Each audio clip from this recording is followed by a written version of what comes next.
2 almost ended it early. Rave with an arm drag. I don't know too much about this guy, fans. Bear with me. Hey, and again, and going for 2, only 2 count. Imagine the energy he's made HIM exert right there. HIM just drove him on his head. I mean, HIM, his Infernal Majesty, and Mr. Mammot, both seeking success here in BYU. It's been difficult to come by. Hey, but I'm not gonna hold it out on. I'm not gonna hold out on them just yet. I mean, and those 2 guys, it's easy to get lost in the shuffle sometimes, especially when you're on Overdrive. I mean, think of all the talented athletes they got on this brand. And they got, I mean, Ashley Dunn, CJ Hawkins, Anarchy, Cypher, Cadaverous, and as much as I don't want to mention him, the scam artist Hoovy, he is good in the ring, and Jack Fox, and Dave the Tank Williams, and the NWO, and nice moonsault there by Rave, and PJ Matthews is another one right there. Psycho Kid, and Donovan Griffin, and as Rave going upward, suplex off the top rope, big backdrop, and even a lot of new stars who have been showing up, like Randy Killa, and man, I mean, and Vincent, I can't forget Vincent. I mean, he's the #1 contender to CJ Hawkins in the World Heavyweight Championship. And man, that's going to be some war at Dynasty. But man, Dynasty's just coming together beautifully, fans. And we still don't even know if Ashley Dunn is going to accept Hoovy's challenge for Dynasty. But based upon what we heard from the scam artist earlier tonight, it's definitely 100% personal between him and the new effing show. And HIM, and I gotta be impressed. He's really holding it out here against Rave. And wait a minute, Majesty is on the top here. Superplex. What a big move. That was high impact. And HIM dropping the knee. I mean HIM and Mr. Mammot, they're both capable of going places. Just right now, HIM is just trying to go where he can get the advantage over Rave, and so far isn't successful in that regard. Rave just knocks him off the apron, and damn!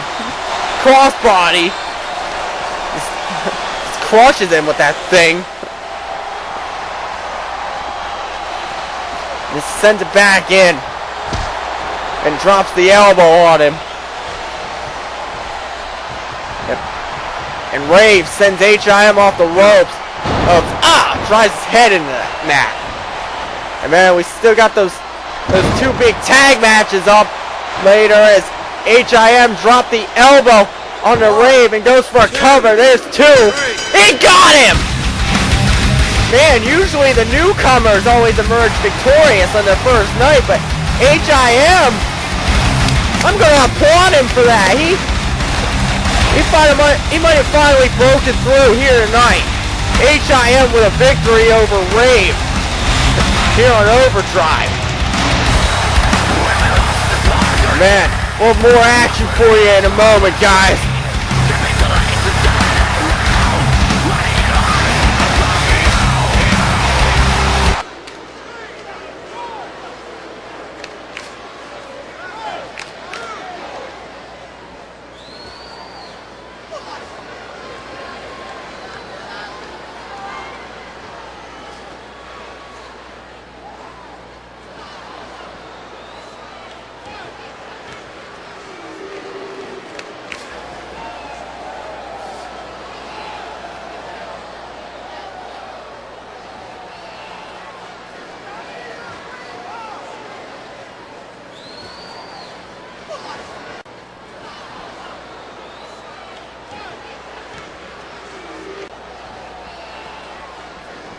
How about those comments from Skull of Supremacy we just heard?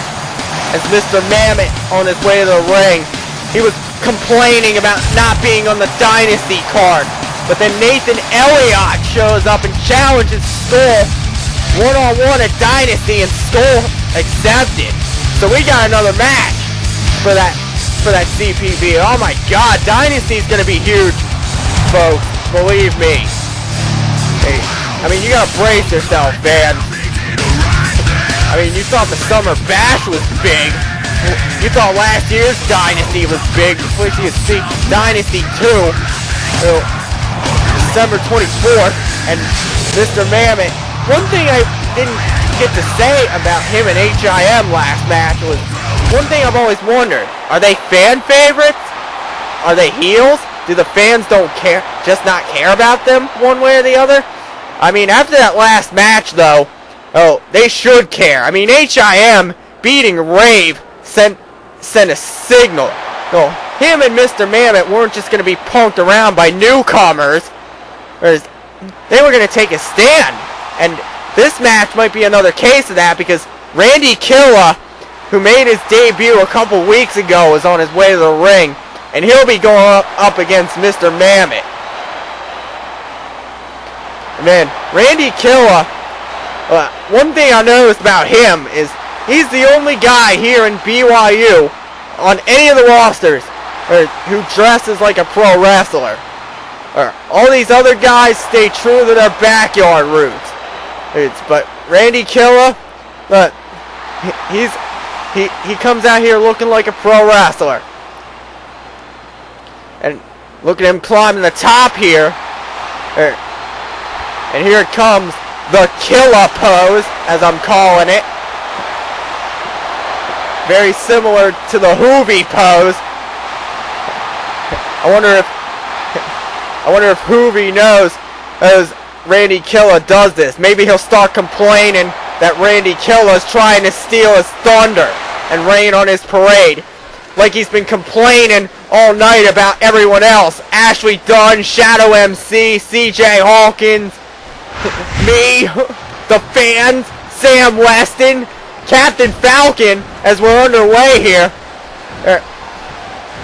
And Mr. Mammot starting things off against Killa, but Killa just with an illegal chokehold, but then again, referee dumbass must be officiating this matchup.